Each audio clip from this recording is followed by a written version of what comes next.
मुंबई महापालिका निवडणुकीच्या पार्श्वभूमीवर महायुतीकडून वचननामा प्रसिद्ध करण्यात आलाय।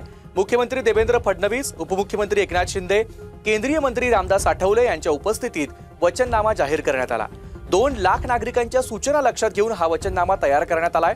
या वचननाम्यात झोपडपट्टी मुक्त मुंबई करणं, 20 ते 35 लाख घरांची निर्मिती करणं, बाळासाहेब ठाकरे वैद्यकीय विद्यापीठ तयार करणे, 5 वर्षांसाठी पाणीपट्टी वाढीला स्थगिती, धारावी विकास हा DRP करणार, 350 स्क्वेअर फुटांपर्यंत आम्ही धारावीतच घरं देणार, अशा मोठ्या घोषणा मुंबईकरांसाठी करण्यात आल्यात। 20 ते 35 लाख घरांची निर्मिती करण्याचा मानस आहे, असं उपमुख्यमंत्री एकनाथ शिंदेंनी म्हटलंय।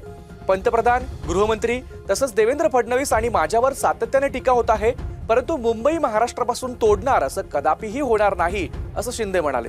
आम्ही लाखो तरुणांना रोजगार देणारे लोक आहोत।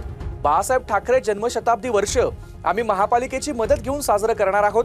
बाळासाहेब ठाकरे वैद्यकीय विद्यापीठ तयार करणार आहोत। लाडक्या बहिणींसाठी बेस्ट भाडं 50% करणार आहोत। लघु उद्योजकांना 5 लाख रुपये बिनव्याजी कर्ज देणार आहोत। पुनर्विकासासाठी कोणतेही अडथळे येणार नाहीत याची व्यवस्था केली आहे। 5 वर्षांसाठी पाणीपट्टी वाढीला स्थगिती देऊ, अशा घोषणा एकनाथ शिंदेंकडून करण्यात आल्यात।